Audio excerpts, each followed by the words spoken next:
start like from 10 a.m. serving all the chicken. Okay? So 10 a.m. starting the chicken ready to serve till we take 300 of order chicken. That's our target. Ito yung kanilang biryani rice.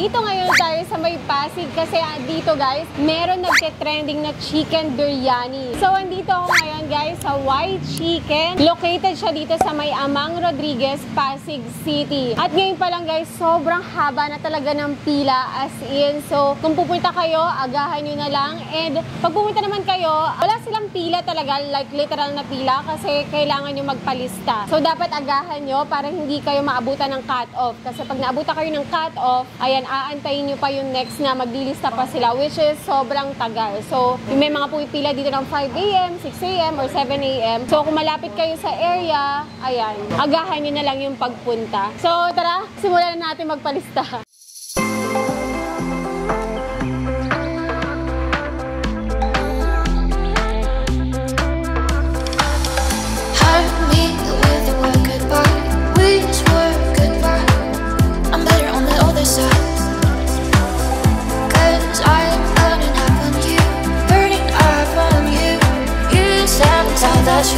Garlic sauce is made from fresh garlic, strong, and lemon. Fresh lemon. So this one to dip with the garlic sauce, the chicken. Operating hour will start like from 10 a.m. serving all the chicken. So 10 a.m. starting the chicken ready to serve till we take 300 of order chicken. That's our target. We cannot handle more because only one oven and one white chicken here. 49 pieces. Each steak 7 times 7, 49. So like that how we rotate. Each line will take 10 minutes, 10 minutes, 10 minutes till you reach down. Okay, so will be like 50 minutes. That's my magic, my love. You said that you hurt me with the word goodbye. I'm better on the other side. I'm better on the other side.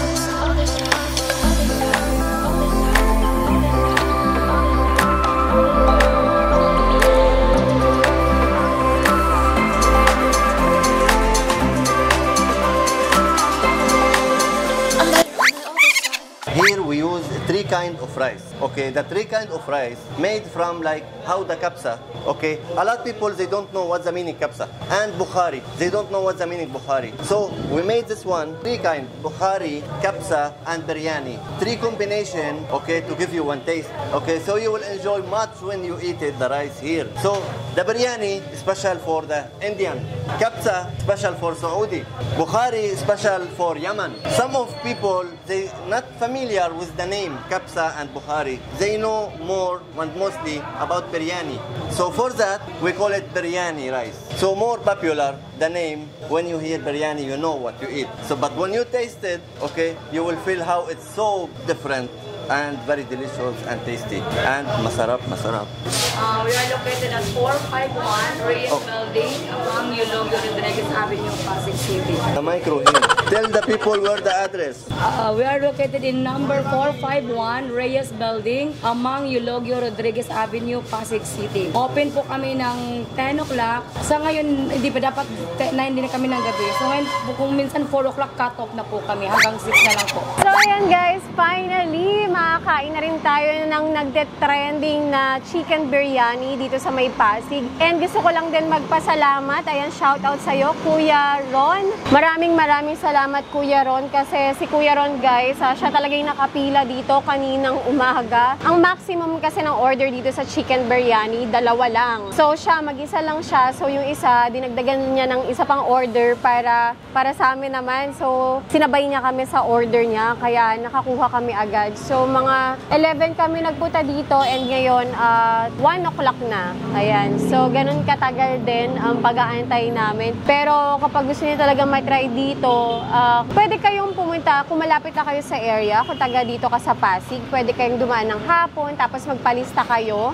Tapos, kinabukasan ng umaga niyo makukuha. Ganon, pwede yon. Pero kung bigla kayong dumating dito, nagka-cut off kasi sila. So, kanina, 11 o'clock kami nandito, cut off na sila. So, kailangan namin talaga mag-antay bago sila mag-open ulit para magpalista. Kasi wala silang pila dito. Lista-lista lang talaga. So, aantayin mo na naglilista sila ng mga pangalan para magkaroon ka ng number. So, nag-cut off sila kanina. Inuubos lang nila yung mga first order. Pag nabigyan na nila lahat yung first order, ayan, doon na sila gagawa ulit ng listahan para sa second batch, para sa third batch. So, hindi ka kaagad makakapag-order. Talagang aantayin mo yung time mo para makapaglista ka. So, siguro mga last kasi nila at a cut-off, sabi kanina parang mga 7 a.m. Mga ganun ang aga. Minsan may mga tao dito na 5 a.m. pa lang daw nakapila na. Ganun kalala. Tapos 11 o'clock lang nag-open, mga 10 a.m. Tapos 11 nagdi-distribute ng mga orders. So, ganun kahaba talaga. So, try natin kung worth it ba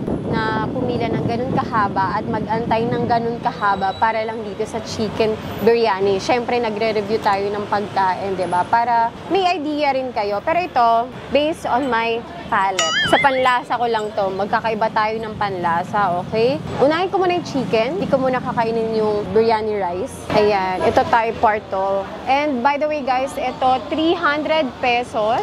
Ayan. Nasa 300 pesos siya. Isang whole ng chicken, tas may kasamang biryani rice. Pero yung size ng chicken nila dito, ito yung small kasi maliit lang talaga siya. Maliit na chicken lang.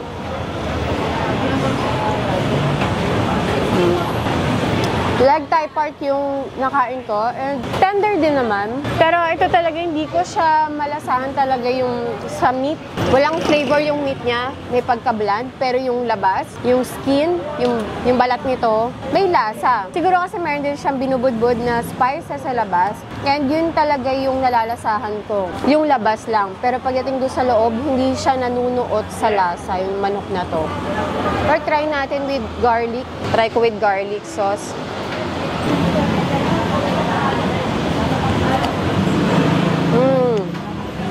May pagka-asim-asim yung sauce nila. Pero, for me, nakaka-add siya ng flavor dito sa chicken.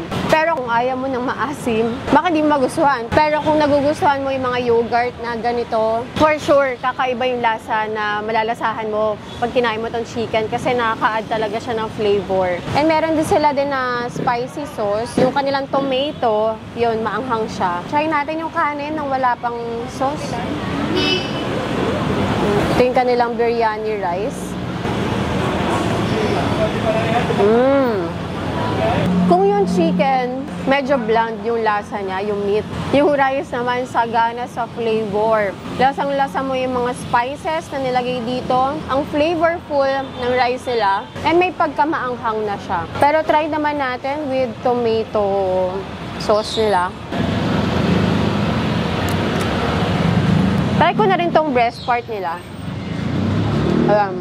Breast part. Yung breast part nila, I don't know kung medyo matagal ko na siyang nakain ngayon. Kasi mga 30 minutes bago namin siya makain na binidyohan pa namin. Pero I don't know. Try pa rin natin. Walang sauce.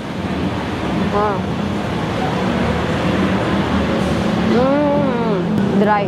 Chicken breast, dry. Ano talaga, dry talaga yung chicken breast. Ayan. Ako pa naman pagdating sa chicken, para masabi kong tender ang manok, dapat pati yung breast part tender pa rin at juicy. Try natin yung rice na may tomato.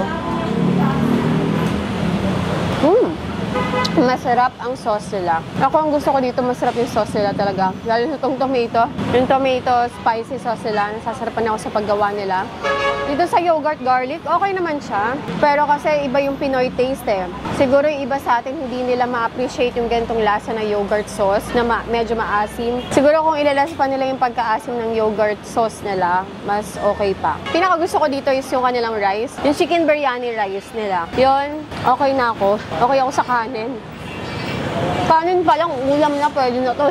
Pero syempre, mas okay pa rin kapag overall masarap siya, di ba? Well, kung gusto niyo i-try, kung naku-curious kayo sa lasa, dahil trending siya ngayon, kung malapit kayo sa area, kung taga-Pasig kayo, why not? Go ahead.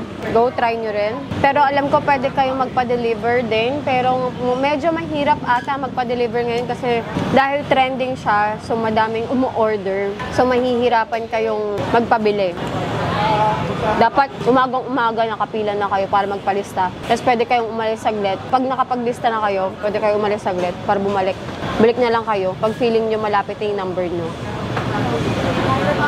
So again guys, itong white chicken, located siya dito sa may Pasig, dito sa may Amang Rodriguez Avenue. So kung gusto nyo i-try, go, punta lang kayo dito. So ito naman kasi based on my palate, based on my experience. So may kanya-kanya tayong panlasa. So yun lang guys, hanggang dito na lang yung vlog natin for today's video. Sana nag-enjoy kayo sa mini mukbang natin ngayon. So thanks guys again for watching, at kung hindi ka pa nakapag-subscribe, please subscribe to my channel at para updated kayo sa mga videos sa i-upload ko, tap the bell icon. So I'll see you guys again. Bye!